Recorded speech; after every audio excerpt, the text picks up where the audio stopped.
TVN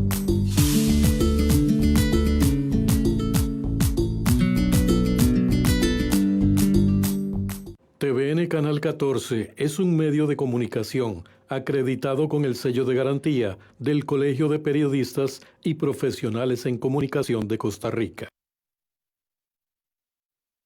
TVN Canal 14 es un medio galardonado con el Premio Nacional de Publicidad Mirta de la Cuesta 2021 del Colegio de Periodistas y Profesionales de Comunicación de Costa Rica.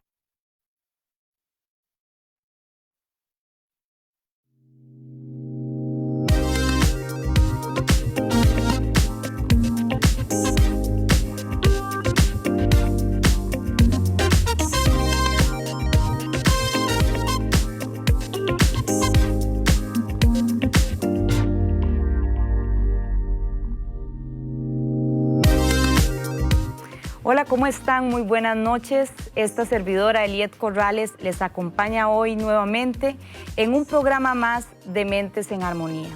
Hoy un tema sumamente oportuno, esencial, pertinente, que creo que nos compete a todos y todos somos responsables porque hablar de maltrato infantil, de abuso infantil, es poder concientizar y visibilizar cómo se encuentra esta situación. Y es que es sumamente lamentable la gran cantidad de aumentos de que cada día infantes, adolescentes enfrentan cada día un abuso, un maltrato, un castigo físico, un chantaje.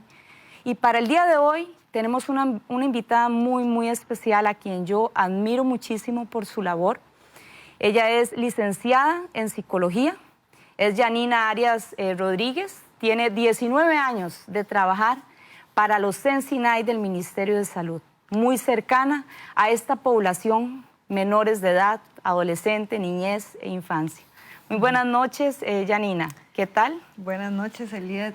Muy bien, gracias a Dios y muchas gracias por la invitación. Con muchísimo gusto. Yo sé que usted es una persona pertinente para poder hablar de niñez y adolescencia y más que todo, cada día usted está más cerca de todas estas situaciones, los puede vivenciar bastante bien. ¿Y por qué no empezar con poder contextualizar qué es maltrato infantil, qué es abuso infantil?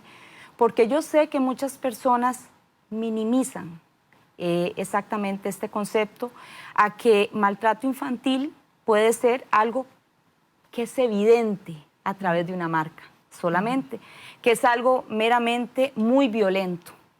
Cuando usted y yo, que somos colegas, ¿verdad? Sabemos que maltrato y abuso va más allá de un golpe, ¿verdad? Y a veces se ve en el día a día como algo muy pequeño, por ejemplo, como un chantaje, como una amenaza, y a veces eso no lo catalogan como maltrato. Entonces, podemos iniciar conversando un poco qué es maltrato infantil.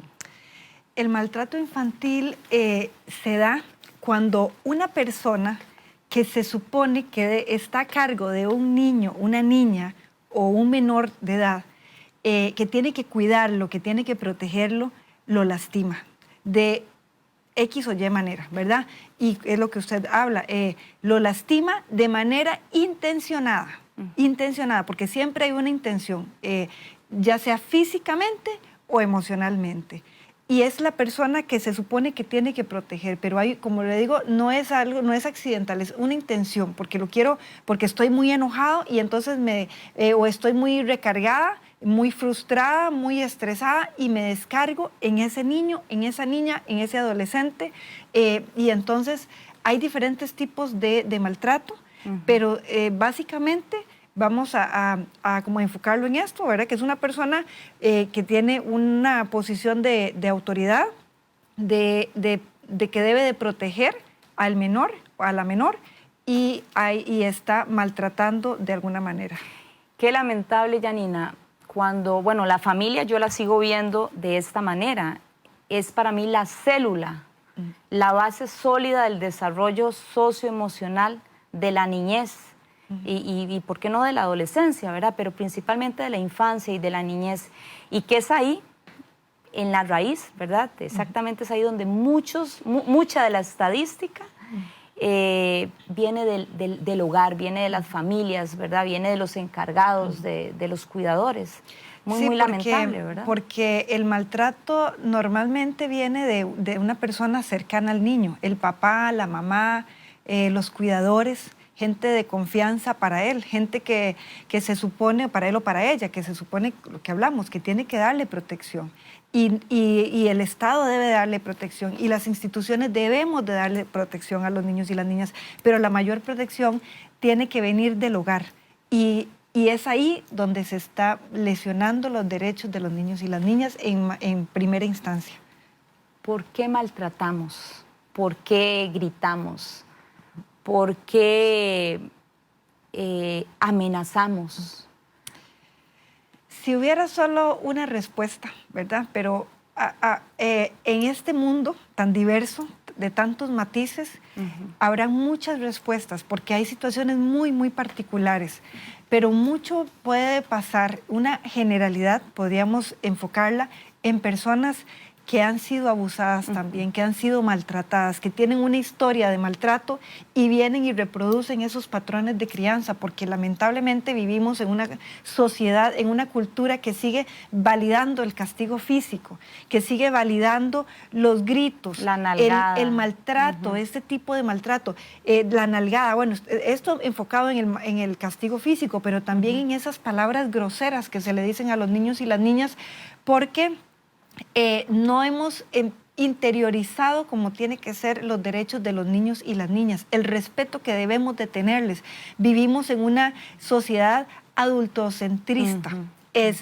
El adultocentrismo significa que yo todo lo veo en función del adulto, a beneficio, a conveniencia del adulto, no en función del niño o la niña. Esto viene siendo, lo podemos comparar con la ley 7600, o sea, en la ley 7600 nos dice que somos nosotros quienes tenemos que adaptarnos a las condiciones de la persona con necesidades especiales, o sea, tenemos que tener un mundo adaptado, ¿verdad? Y entonces también nosotros como adultos y adultas tenemos que entender la posición de los niños, la edad que tienen, la etapa del desarrollo, las necesidades, pero esperamos que sean los niños quienes se adapten a nosotros y pretendemos que un niño de 4 años, por ejemplo, yo siempre pongo un ejemplo que si yo llevo a un niño de 4 años a una juguetería y le digo que no toque, que no agarre esto, que es muy travieso, o a una casa de una amistad y ve, o pongamos un niño de 2 añitos también, todo está en un tiempo de exploración y todo es para ellos nuevo y todo lo quieren tocar y no miden riesgos y no miden consecuencias y entonces yo o las personas adultas que están ahí dicen: qué chiquita esta más traviesa o qué niño más travieso. Sí, comenzamos a etiquetar. Fogoso. Ajá, pero no se, o sea, esto desde la visión del adulto, pero no entiende que ese niño de 2, de 3 o de 4 años está apenas conociendo el mundo que le rodea, que está en un tiempo de exploración y que el niño no es fogoso o la niña, no son inquietos, es parte de la etapa del desarrollo en la que se encuentran. Entonces, en este mundo adultocentrista, todo lo enfocamos desde nuestra posición con respecto a nuestras necesidades, a nuestros intereses, y al niño lo posicionamos en una ubicación inferior. Y lo vemos en un momento desventajoso y de fragilidad también, porque nos aprovechamos de esa fragilidad. Como un objeto, no como un sujeto de derechos. Correctamente. Y eso porque estamos hablando de niñez temprana, ¿verdad? Porque también niños entre los pongámoslo entre los 7, 8 años, ¿verdad? Y todavía aún así, la misma adolescencia, donde su capacidad de entendimiento es un poquito ya mayor, ¿verdad? Que un niño de 4, de 3 añitos, ¿verdad? Pero existen alternativas, estrategias, ¿verdad? De mayor empatía, de respeto y positivas para poder brindarle anticipadamente, ¿verdad? Alguna instrucción de una manera, ¿verdad? Mucho más empática, validando, respetando, ¿verdad? No es lo mismo decirle, cállese, que podés hablarme en un tono de voz más bajo. Así, gritando, no te voy a entender. Todas ¿verdad? estas son técnicas de disciplina positiva, de disciplina con amor, que tenemos que ir aprendiendo, ¿verdad? Yo siempre le digo a las mamás y a los papás y a los cuidadores que venimos, lo que hablamos, de una sociedad y una cultura que defiende y que no corta con estos patrones de crianza tan negativos. Entonces, tenemos que empezar por hacer una retrospección, ¿verdad? O sea, o conocernos más bien, analizarnos, ver de dónde venimos y para dónde vamos, cómo fue mi historia personal, o una introspección más bien también y retrospección, de dónde venimos y para dónde vamos, qué viví y qué quiero que vivan los míos, ¿verdad? Entonces, y que tenemos que cambiar. Y para cambiar no es simplemente decir quiero cambiar, no, es un proceso. Es sanar mi niña interior o mi niño interior que está ahí dañado y que tengo que aprender formas nuevas y no seguir reproduciendo lo que hicieron conmigo, que es lo que pasa en el caso de del maltrato, ¿verdad? Sí. Entonces, aprender técnicas y formas nuevas, y para eso hay muchos recursos, o sea, los programas de televisión, las redes sociales, pero es hacer un alto, decir, si quiero aprender y voy, si no tengo la oportunidad de ir a un cursito, a una escuela para padres, yo voy a ser autodidacta, voy a leer y voy a tratar de aprender del tema. Yo no sé si a usted le ha pasado, pero a mí sí me pasa mucho en los talleres para padres o igualmente en consulta privada cuando doy asesoría parental, ¿verdad? Que más que todo en la asesoría parental, aparte de poder transmitirle a los padres la importancia que es la sensibilidad parental, ¿verdad? Y la crianza respetuosa y consciente, es muy normal escuchar, ¿verdad? En ellos, pero si a mí así me criaron, ¿verdad? A punto de, a veces tal vez no de fajazos, ¿verdad? O a través de chancletazos, ¿verdad? Pero sí, por ejemplo, el tipo de lenguaje, el tipo de comunicación, ¿verdad? En una comunicación sumamente agresiva. Y véame, aquí estoy. Yo soy buena persona, trabajo, soy de buenos valores. No, es que no es exactamente eso. Janina y todas las personas que nos están escuchando y mirando, ¿verdad? ¿Cómo estoy interiormente? Posiblemente soy una persona con predisposición, ¿verdad?, a la depresión, posiblemente soy muy ansiosa, quizás soy alcohólico o alcohólica, ¿verdad? Tengo poca tolerancia a la frustración. Todos esos comportamientos, ¿verdad?, y actitudes que tengo como adulto y como padre, ¿verdad?, vienen exactamente de esas experiencias y esas vivencias infantiles, ¿verdad?, que aún todavía no hemos roto, ¿verdad?, con ese patrón y continuamos reproduciendo, ¿verdad?, esa forma porque creemos, porque es una creencia bien arraigada, ¿verdad?, que eso puede funcionar en el otro, ¿verdad?, porque exactamente a mí me sirvió, ¿verdad? Y eso es lo que usted, yo, ¿verdad?, y todos los que construimos a través de este espacio de salud mental queremos enviar, ¿verdad?, un mensaje o visibilizar a través de estas temáticas de que sí se puede, ¿verdad? Somos seres humanos imperfectos, fallamos, ¿verdad? Nos equivocamos constantemente, pero yo siempre les digo, nunca es tarde para poder mejorar, para poder sanar, para poder crecer, ¿verdad? Y es ese autocuidado que hablaba usted, ¿verdad? Sí. Porque yo también les digo muchas veces, de nada, los talleres son una gran herramienta para hacer conciencia, para darme cuenta, pero si yo no sano, ¿verdad? Si yo no busco esa ayuda, ¿verdad? Me va a costar mucho más poder desarraigar, ¿verdad?, todas esas creencias, ¿verdad?, y esos patrones que hacen que me lleve, ¿verdad?, posiblemente a maltratar, ¿verdad? Y no hablamos de maltrato solamente de pegar, ¿verdad? Estamos hablando de los tipos de maltrato, ¿verdad? Que un maltrato aparte del físico, está el maltrato verbal, ¿verdad? Está también el abuso sexual, ¿verdad?, sexual, que cada día, ¿verdad?, se ve, sube la estadística, y es el momento, ¿verdad?, de poder hacer un alto.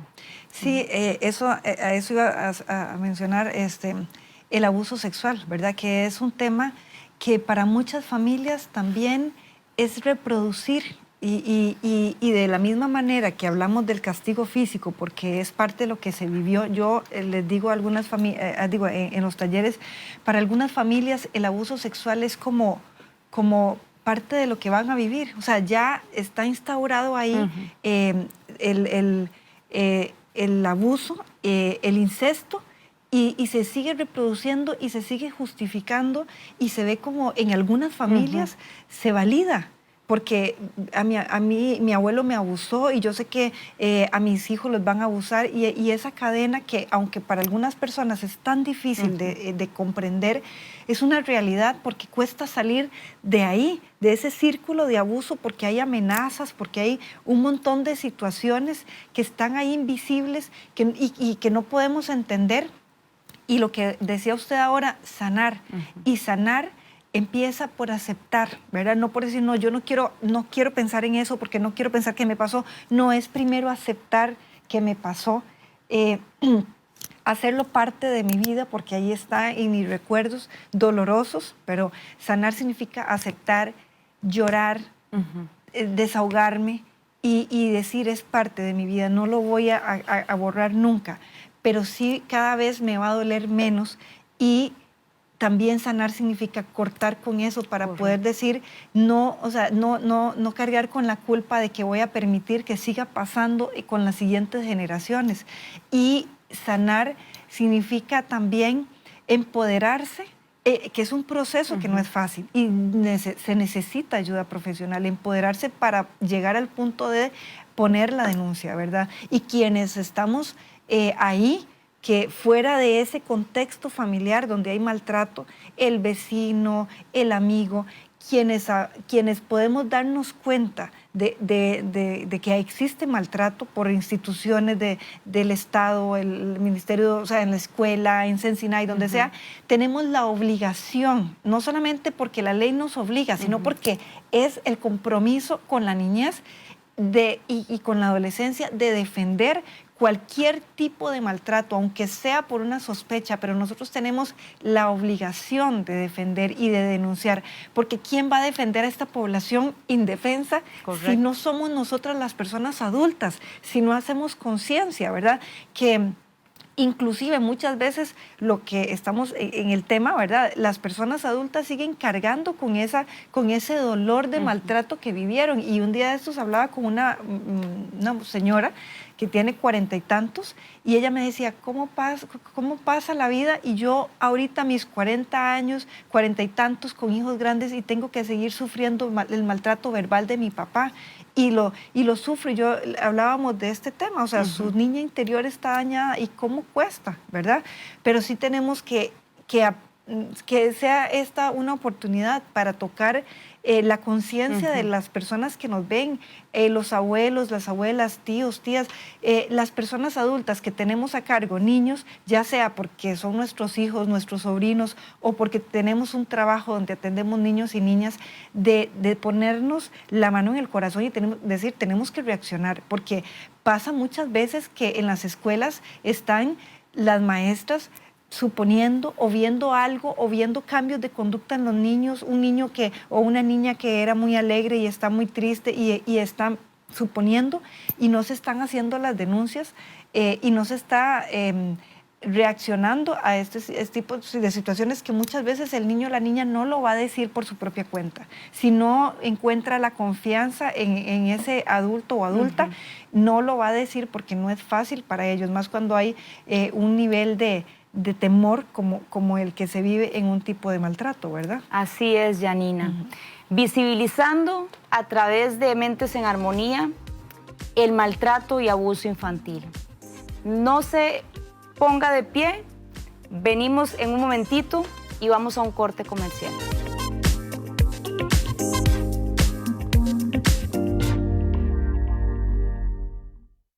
Es sumamente esencial que nosotros, como seres humanos, nos pongamos como prioridad. Así también es importantísimo que cuidemos de nuestra salud mental, emocional y psicológica. Mi espacio de consulta es un espacio seguro, cargado de apoyo, de acompañamiento, de empatía, de escucha activa y de mucha responsabilidad, profesionalismo y ética. Yo soy Eliet Corrales, psicóloga, y doy dentro de mis servicios terapia individual a niños, adolescentes, adultos, terapia familiar, terapia de pareja. Te espero en consulta, no te dejes para después.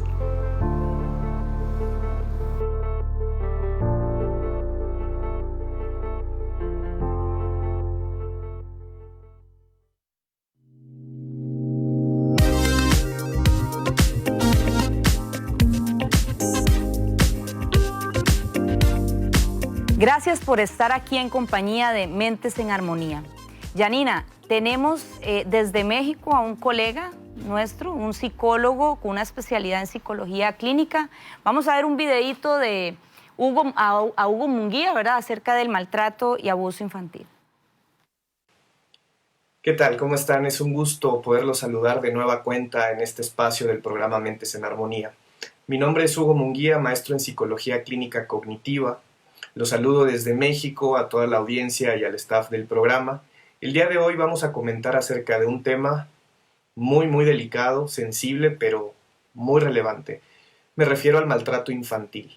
La Organización Mundial de la Salud lo define como abusos o negligencias, desatenciones hacia menores de 18 años. Estos pueden ser de tipo físico, psicológico, abuso sexual, explotación, sobre todo pasa mucho con el tema de la explotación laboral, o cualquier fenómeno que cause o pueda causar algún daño a la salud, desarrollo o dignidad del menor, sobre todo si pone en riesgo la supervivencia del mismo.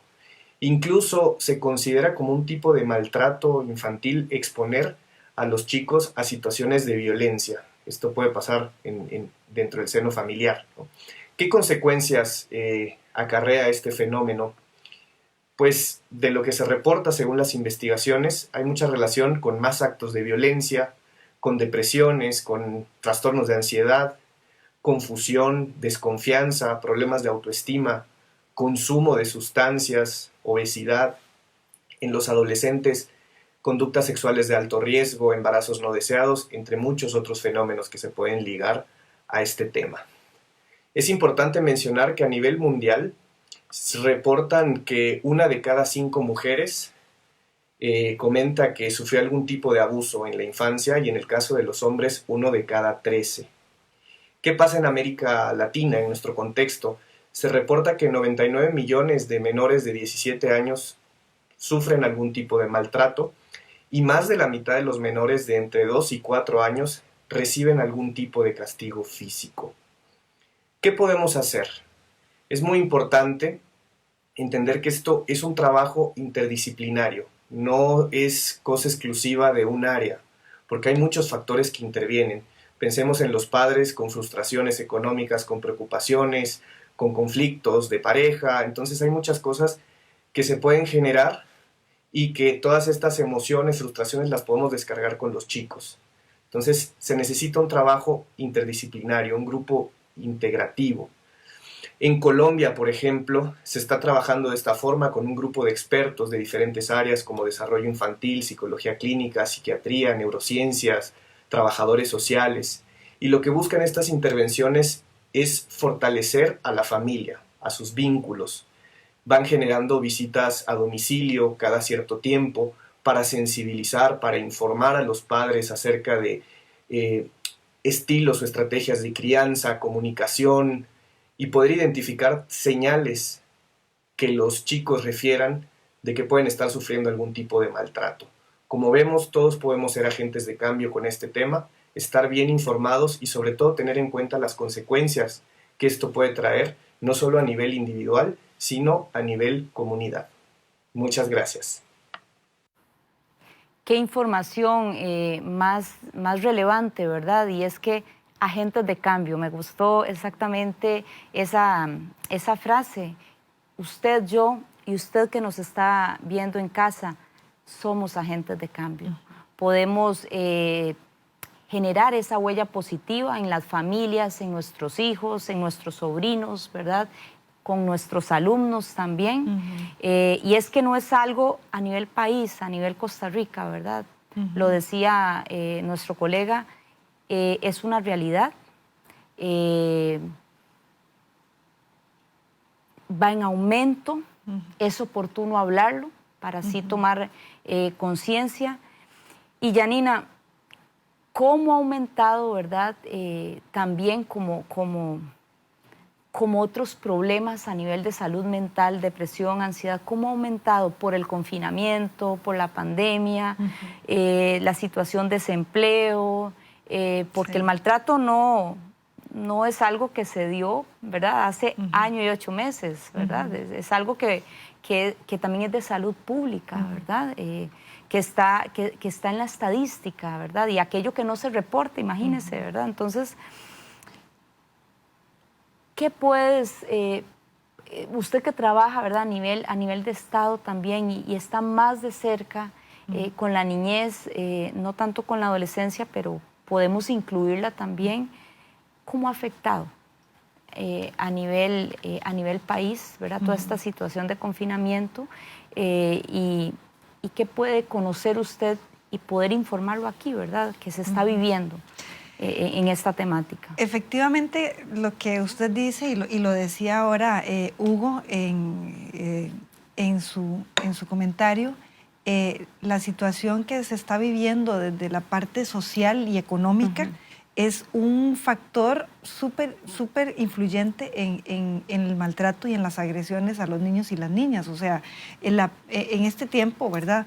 Pero la situación económica de muchas familias, la vida no es, o sea, la sociedad ahorita, la situación económica no está buena. Y esto viene de antes de la pandemia. El Estado hace esfuerzos muy grandes y yo creo que ahora lo hablábamos fuera de cámaras, de algo de lo que nosotras o nosotros los costarricenses tenemos que estar orgullosos de los esfuerzos que hace el Estado, nuestro Estado, por darle lo mejor a las niñas y los niños. Sensinay es un ejemplo de esto, ¿verdad? Yo que trabajo en Sensinay, que conozco el trabajo desde adentro, el Ministerio de Educación Pública, el IMAS, todas estas instituciones de bien social y que procuramos cuidar la salud física y mental de los niños y las niñas, no solamente estamos enfocados en el niño y la niña, sino en el entorno familiar. Correcto. Una de las cosas que él hablaba de que se hacen en Colombia, y yo decía, y nosotros también lo hacemos aquí, visitas domiciliares, educación a los papás, las mamás, los cuidadores, cuidadoras, nos enfocamos en educar a las familias. El problema es cuando las familias no están aprovechando estos recursos, porque el Estado hace sus esfuerzos y esto le cuesta muchísimo dinero al Estado, pero necesitamos que las familias también pongan de su parte, que las familias valoren este esfuerzo que está haciendo el Estado por ellas y que participen y que sean garantes de que estos derechos que nosotros estamos tratando de defender, ¿verdad? Y de apostar muchas cosas, las mamás, los papás y los cuidadores y cuidadoras vengan a utilizar los recursos que tiene el Estado y que nosotros, que cuando vamos a hacer visitas, cuando se les hace educación, atenciones profesionales, sean partícipes y pongan en práctica, porque construimos juntos, ¿verdad? Entonces, desde donde estoy yo, desde la función estatal, es un esfuerzo que ahí está, ¿verdad? Y que tenemos que valorar la Caja Costarricense de Seguro Social en la atención a la salud mental. El PANI, ¿verdad? Son instituciones que están y que las personas tienen que saber que están y que están para la gente de este país. Janina, y para los niños y las niñas. Y que son gratuitos, y que ¿verdad? son gratuitos. Que son gratuitos porque sabemos que sí, que yo he escuchado mucho que me dicen algunas personas, es que la salud mental, eso que usted hace, es un privilegio para unos pocos, ¿verdad? Sabemos que lastimosamente, ¿verdad? A veces tiene un costo, ¿verdad? La Caja hace su gran esfuerzo, pero también sabemos que en estos momentos, por la situación COVID-19, ¿verdad? También está colapsada, ¿verdad? Pero yo sé que hay redes comunitarias que están trabajando fuerte, ¿verdad? Para poder colaborarle a al área de salud mental de la Caja, ¿verdad? Para poder atender también esas familias y esas personas. Un día como hoy estaba yo también trabajando junto con el IAFA, ¿verdad? Que quizás no atiende específicamente, así como niñez y adolescencia, pero sí atiende menores de edad, ¿verdad? Que están en situación de riesgo por adicciones, pero no solamente se enfoca en eso.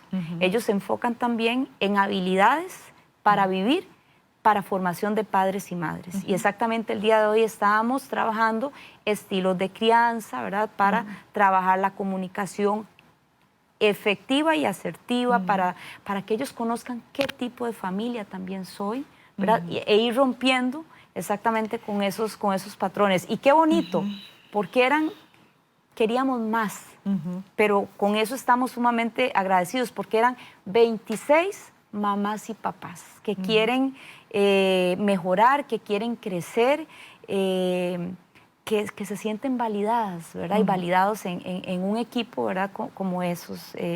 Y sí hay instituciones, ¿verdad? Sin fines de lucro, instituciones del Estado, que trabajamos, ¿verdad? La familia, porque exactamente para mí la familia es la célula del desarrollo socioemocional. Una familia educada emocionalmente da mayor atención, ¿verdad? A esas necesidades que ocupa exactamente la niñez y la adolescencia, ¿verdad? Que lo que ocupa es atención, es pertenencia, es identidad, sentirse valiosos, ¿verdad? Y cómo nos cuesta, ¿verdad? Poder transmitir mucho esa empatía. Y usted decía algo muy importante, es que tenemos que apostar por los adultos, ¿verdad? Por los cuidadores y cuidadoras, porque cuando el niño está en una situación de maltrato, debemos de sacarlo de esa situación. Pero tenemos que pensar en trabajar en prevención. O sea, ¿por qué tener que sanar el problema cuando podemos trabajar en prevención? Y prevención es empezar a cortar lo que hablamos con esos patrones de crianza, con esa visión de validar el castigo físico y el tipo de violencia emocional del que venimos, ¿verdad? De la historia que traemos. Entonces, es poder trabajar con las personas adultas para cambiar esos patrones, para poder, lo que hemos hablado, digamos, reestructurar toda su forma de pensar, sus emociones, y plasmar eso en un cambio para sus hijos, hijas y las generaciones que vengan. Entonces, es como sanemos a los adultos, trabajemos con ellos para que estas generaciones ya encuentren una vida diferente. Y es un balance, ¿verdad? Un balance en que hay que poner límites. Y los niños necesitan límites. Y un niño que sea amado por sus padres va a pedir límites, ¿verdad? Ellos no lo van a pedir así. Una familia sin límites es una familia irresponsable. Es un abuso, una familia, ¿verdad? Que no pone a disposición límites flexibles, porque tampoco pueden ser límites rígidos. La rigidez y la mente cuadrada, ¿verdad? También invita mucho a la rebeldía, ¿verdad? Entonces es importantísimo eso, porque también un tipo de maltrato es hasta la sobreprotección, ¿verdad? Hay mamás que son como mamás o papás helicópteros, ¿verdad? Que quieren hacerle todo, ¿verdad? Porque quieren controlar a su manera, ¿verdad? Cómo se viste el niño, cómo se lava los dientes, y hay que trabajar mucho, ¿verdad? Esas habilidades, ¿verdad? Yo sé, el ser humano, el cerebro del ser humano es maravilloso, tiene una capacidad de plasticidad y sí puede haber un cambio, ¿verdad? Somos exactamente como dijo el colega, ¿verdad? ¿Y qué causa? ¿Qué causa el mal? Si dimensionamos la problemática, ¿verdad? Y todas las causas que trae consigo el maltrato infantil a nivel cerebral. Lentifica el aprendizaje. ¿Qué más? El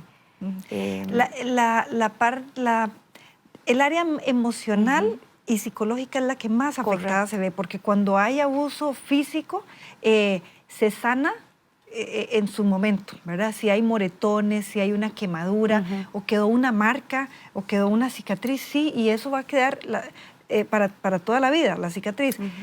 Normalmente tiene que ser un abuso muy fuerte para que quede ese tipo de lesiones, porque hay muchos abusos que son muy fuertes y al tiempo se quita, ¿verdad? Se bloquea. No se ve físicamente, porque estuvo el morete, estuvo el golpe de la varilla o lo que sea, pero la herida emocional que queda ahí, eso es lo que se mantiene en el tiempo y lo que se va haciendo como una bola de nieve muchas veces, ¿verdad? Él hablaba de algo muy importante que tenemos que también reflexionar, y en el caso de cuando los niños tal vez no están siendo maltratados, pero están siendo expuestos a maltrato. Por ejemplo, alguien puede decir, bueno, no, es que yo no le pego a mi hijo, a mi hija, pero están viendo pleitos entre los papás, peleas que no son, o sea, lo normal de una pareja es que hayan diferencias. Y yo digo que los hijos tienen que entender que los papás a veces tienen diferencias y de pronto se discutieron ahí, hubo una discusión delante de los hijos y ellos dicen, no peleen. Y entonces nosotros les explicamos, no, es que tenemos una diferencia y ellos tienen que entender que la vida es así, no es tan perfecta tampoco. Pero de tener una diferencia y tener una cierta discusión, ¿verdad? Media equilibrada delante de los niños, a tener pleitos, gritos, violencia, agresión, exponerlos a situaciones que a mí me parte el alma pensar en esos niños que tienen que estar viviendo eso, viendo a sus papás que se tiran cosas o que se golpean o que se dicen malas palabras y que se gritan delante de ellos. Eso es, y lo recalcaba el colega, es un tipo de maltrato y ese maltrato marca y pesa y duele. Así es, qué lindo, Janina y televidentes. Hoy en Mentes en Armonía estamos construyendo salud mental y les recuerdo el tema, maltrato y abuso infantil. Vamos a un corte y ya regresamos con Mentes en Armonía.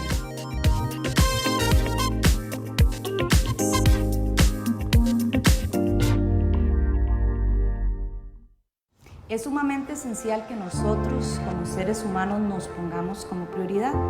Así también es importantísimo que cuidemos de nuestra salud mental, emocional y psicológica. Mi espacio de consulta es un espacio seguro, cargado de apoyo, de acompañamiento, de empatía, de escucha activa y de mucha responsabilidad, profesionalismo y ética. Yo soy Eliet Corrales, psicóloga, y doy dentro de mis servicios terapia individual a niños, adolescentes, adultos, terapia familiar, terapia de pareja. Te espero en consulta, no te dejes para después.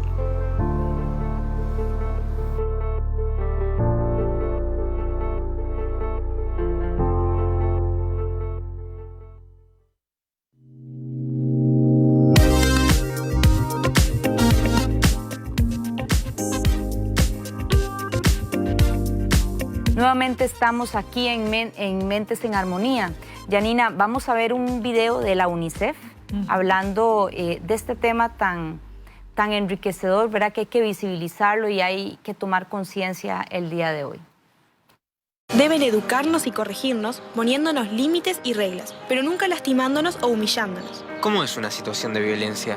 Te voy a poner un ejemplo, Ramiro. Cuando sentimos miedo de quienes deberían cuidarnos, lo más probable es que estemos viviendo una situación de violencia. ¿Otra vez dejaste la mochila tirada?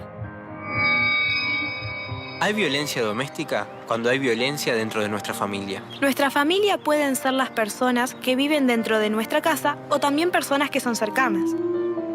Cuando nos maltratan, puede ser que nos sintamos tristes, cansados y con ganas de llorar sin entender mucho qué nos pasa. Y a veces con ganas de romper cosas y de pegar. Incluso pueden maltratarnos sin pegarnos, gritándonos, amenazándonos o insultándonos. ¡Te vamos a encerrar! ¡No servís para nada!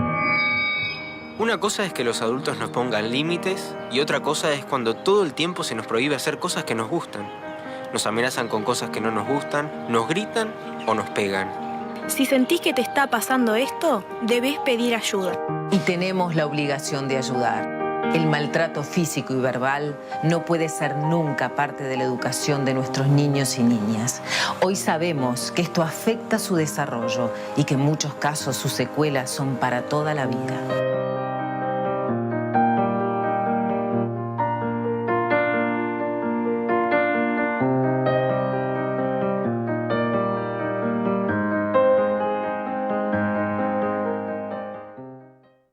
El maltrato y abuso infantil marca para toda la vida. Como lo dije al principio, nos compete a todos y somos responsables de poder prevenir y hacer un alto a esta marca, a esta herida que deja huella en la infancia, en la niñez y en la adolescencia. Creo que es unificando el video, ¿verdad?, de la UNICEF, creo que es el momento oportuno para poder hablar acerca de los factores protectores y factores de riesgo. ¿Qué son los factores protectores? ¿Cuáles son los factores de riesgo? Para poder ir hablando de prevención en el maltrato infantil, ¿verdad? ¿Cómo podemos proteger a las personas menores de edad, pero también cuáles son esas señales de alerta, cuáles son esos factores, ¿verdad?, que ponen en riesgo a las familias, ¿verdad?, pero principalmente a esta población? Bueno, hablemos un poquito primero de los de riesgo. ¿Qué nos puede decir que un niño o, bueno, un joven está pasando por una situación de maltrato? Si pensamos en el maltrato físico, vamos a ver, por ejemplo, que tienen golpes.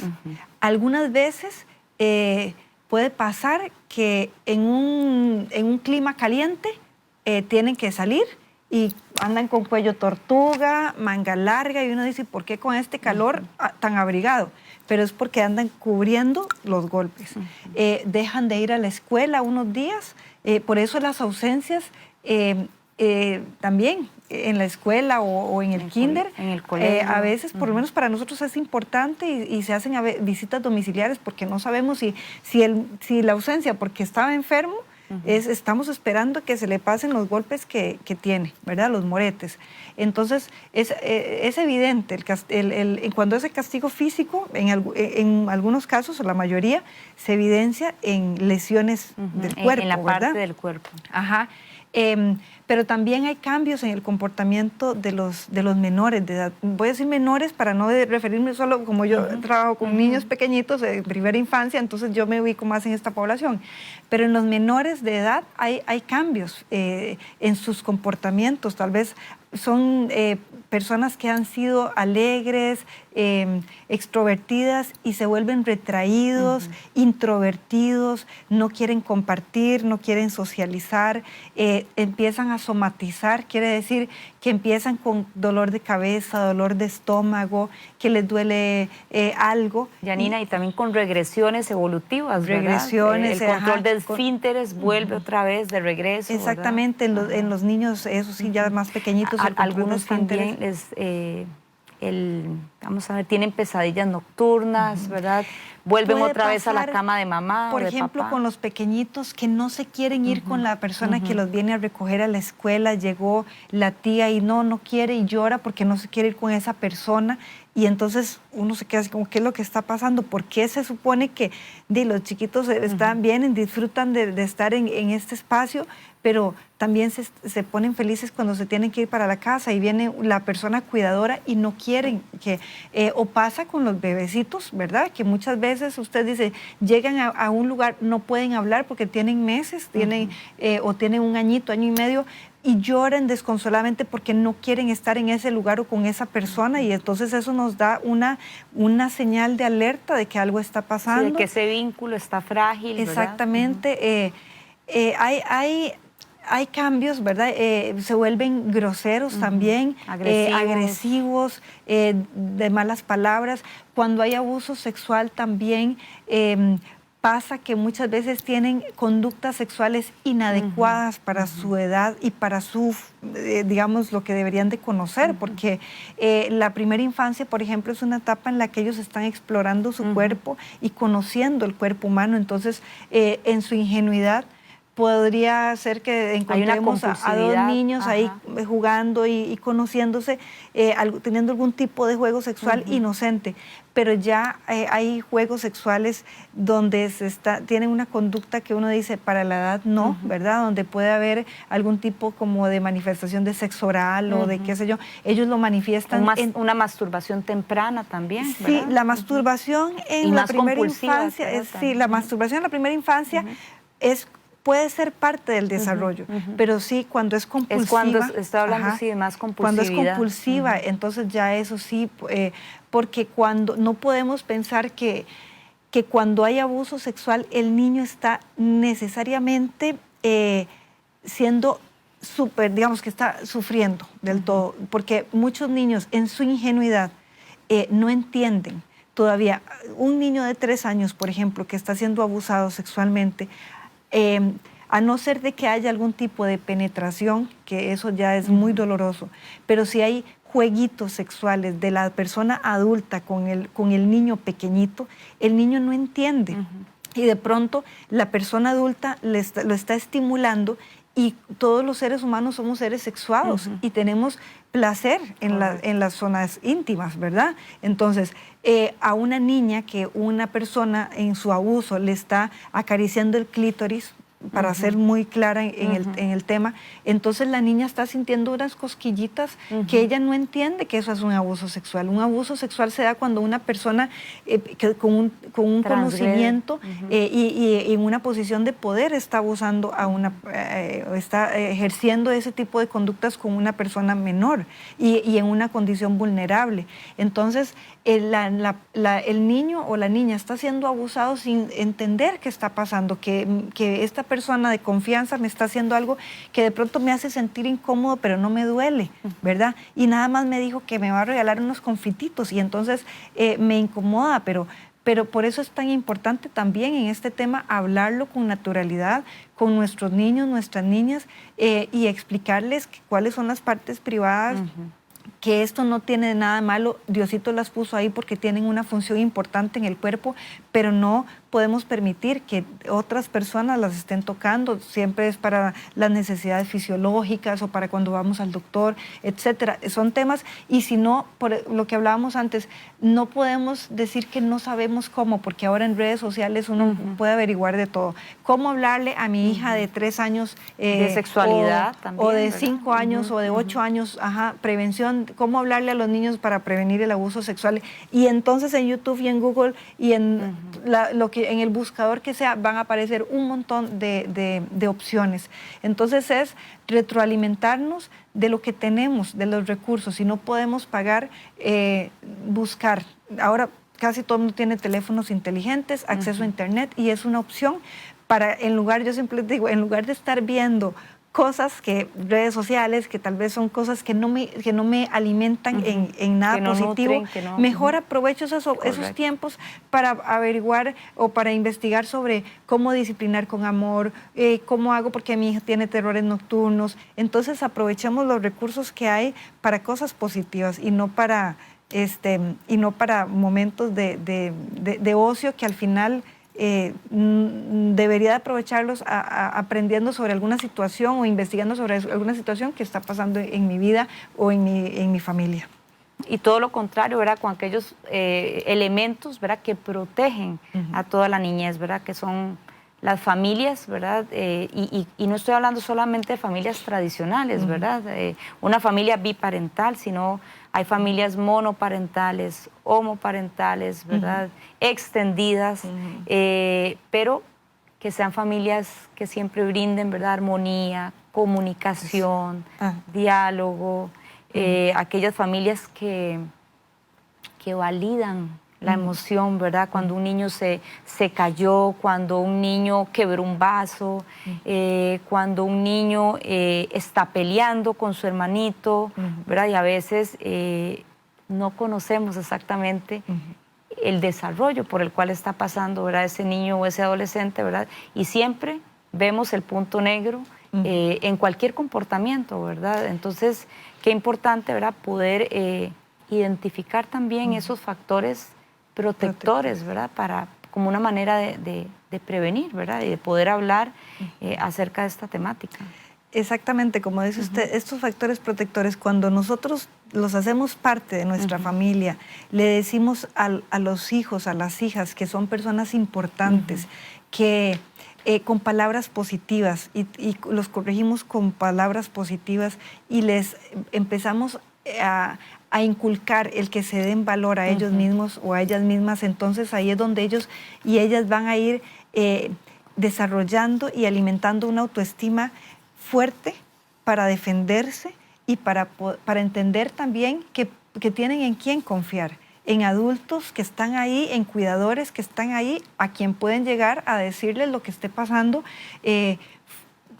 fuera del hogar. Y el bullying, por ejemplo, o el ciberbullying, porque ahora hablábamos antes también del maltrato desde las redes sociales, desde los TICs, ¿verdad? De la tecnología de información y comunicación. Hasta en las mismas clases virtuales, ¿verdad? Exacto. Se puede, en el mismo chat, ¿verdad? Como hay pues una barrita, ¿verdad? Que dice mensaje para todos o mensaje privado, ¿verdad? Por esos medios se puede, ¿verdad?, realizar un tipo de maltrato cibernético, ¿verdad?, bullying, ¿verdad?, pero desde la virtualidad. Sí, y como dice usted, entonces, en una familia, que no existen familias perfectas, pero sí tratar de buscar tener una relación saludable entre los miembros, independientemente del tipo de familia. Si procuramos buscar eso, entonces en una familia donde hay amor, donde hay confianza, donde hay diálogo, donde los hijos, desde que van creciendo, escucha. Qué donde los importante escuchan, es escuchar, donde, ¿verdad? como les decía usted, les validan las emociones, les creen lo que dicen, entonces son factores protectores para no solamente para cualquier tipo de maltrato que puedan vivir de personas mayores, de abusadores mayores de edad, sino de los mismos pares, de esto que estamos viviendo en este tiempo del bullying y de cuántos suicidios se han dado al respecto.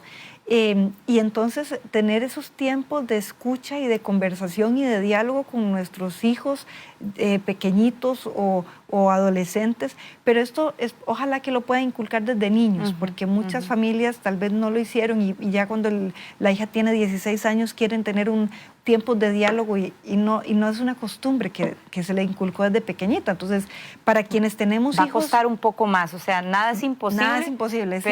Pero sí va a costar un poquito para quienes más. Tenemos hijos pequeñitos, es una llamada de alerta para decir, hagámoslo desde ya. Y como dice usted, para los que no lo hicieron y ya los hijos han crecido, pues se puede. Cuesta un poco más, depende de las relaciones, de cómo se han alimentado esas relaciones, pero sí se puede. Y si es necesario, con ayuda profesional, va a ser todavía buscar esa más, asesoría, ¿verdad? A nivel profesional, ¿verdad? Principalmente con personas que fomentan mucho, ¿verdad? Yo creo que los profesionales en salud mental, ahora la neurociencia y la teoría, ¿verdad? Está muy actualizada, ¿verdad? Y se basa mucho en evidencia científica, ¿verdad? Está demostrado la importancia de poder recalcar desde muy pequeñito, ¿verdad? El tipo de apego, ¿verdad? Y exactamente usted hablaba de relaciones, ¿verdad? Hay apego ambivalente, hay apego evitativo. ¿Cómo es la relación con mi hijo, verdad?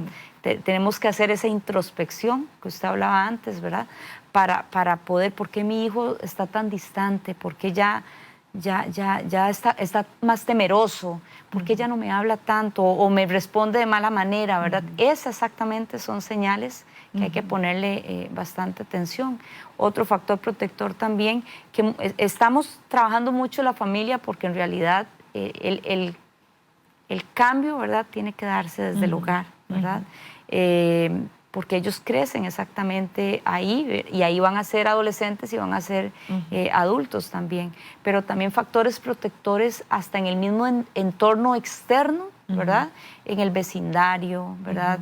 La armonía con la naturaleza, el poder realizar deporte, fomentar también esas actividades que no solamente potencian el desarrollo físico, ¿verdad? Y la salud, sino también a través del deporte o de la práctica del deporte, de ir a senderear, nosotros también fortalecemos lazos, compartimos, dialogamos. Entonces, es tan esencial, yo siempre se los digo a los papás, estar presentes en tiempo y espacio. ¿No? Las personas creen que es estar presente, sí, aquí estoy, véalo ahí, y tal vez tengo el celular aquí. O tal vez no me estoy perdiendo la serie de Netflix, o no me estoy perdiendo la novela, o el partido de fútbol. O sea, no estás en tiempo y espacio. ¿Verdad? Es poder compartir, hablar, hacer contacto ocular.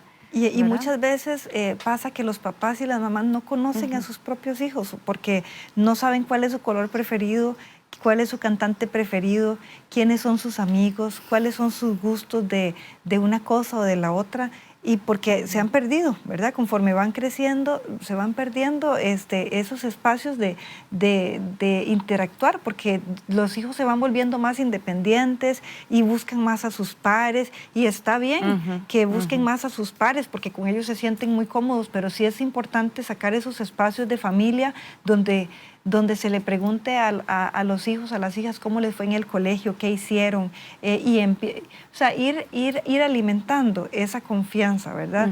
Y esa costumbre, hacerlo como una costumbre, que al final ya ni siquiera hay que hacer un esfuerzo por sentarse, porque ya se hizo costumbre, ¿verdad?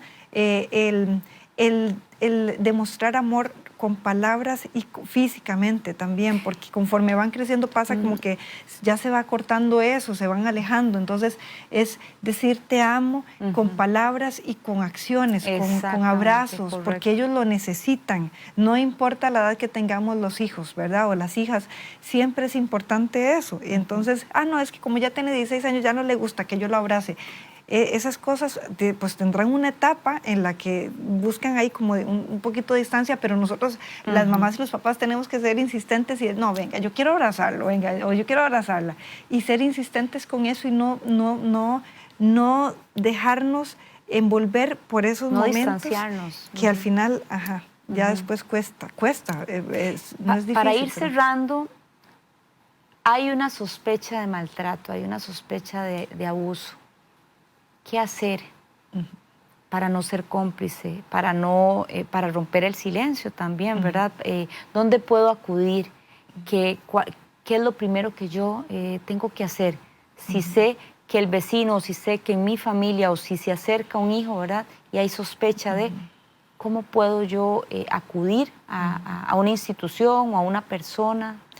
Lo primero que hay que hacer es reaccionar con mucha tranquilidad, porque la víctima está asustada, en algunos casos lo dicen, y si lo dicen tenemos que reaccionar con mucha tranquilidad porque hay mucho temor de decir, y si lo están diciendo tenemos que cuidar nuestra reacción, porque si inmediatamente nos o juzgamos con violencia, entonces si lo logra decir, entonces reaccionar con tranquilidad y decirle que debe de confiar en nosotros, que vamos a buscar ayuda y que vamos a buscar las instituciones que a él lo van a proteger o a ella, y entonces para eso está el PANI, ¿verdad? Yo normalmente digo, porque el PANI tiene diferentes líneas, pero lo más fácil es el 911, porque el PANI lo conectan con una línea del PANI de 24 horas.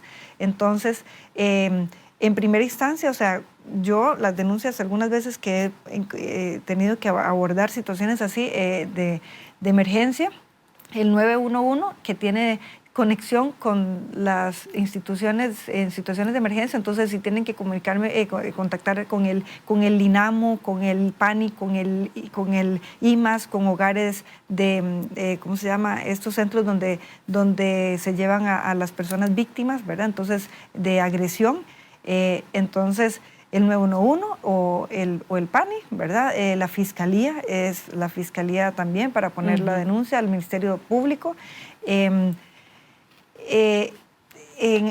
También puede ser que requiera el acompañamiento de la profesional o el profesional de la institución donde está el hijo, ¿verdad? O la hija. Entonces decir, bueno, que antes de ir allá voy a buscar a la psicóloga, al psicólogo o al orientador de la escuela para ver. Y si son vecinos también, lo que hablamos, digamos, de que si son las personas de la institución, ya también tenemos protocolos en las instituciones que nos dicen qué debemos de hacer. Cuando no lo dicen, las víctimas no lo dicen porque hay muchísimo temor, tenemos que ser muy cautelosas, muy cautelosos, pero estar a la mira de todos esos cambios y irnos acercando poco a poco y ganando la confianza para que puedan expresar, ¿verdad? Y en caso de que no lo quieran decir, por una sospecha ya debemos de poner la denuncia. Muy bien, Janina, muchísimas gracias por toda esta información, por todos estos aportes. Y un día más llegamos hasta el final de Mentes en Armonía, recordando siempre que el maltrato y el abuso causa una herida, causa una marca y deja una huella muy, muy dolorosa en esos niños, niñas y adolescentes, en las familias también. Acompañar, validar, ser empáticos, escucha atenta y activa también. Sembremos esa semilla de amor incondicional y hablemos, porque hablar de maltrato, hablar de suicidio, hablar de depresión es una manera de visibilizar y tomar conciencia ante esta problemática. Muchísimas gracias por acompañarnos y no se olvide de vernos también el próximo jueves a las 7 p.m. en otro programa más de Mentes en Armonía.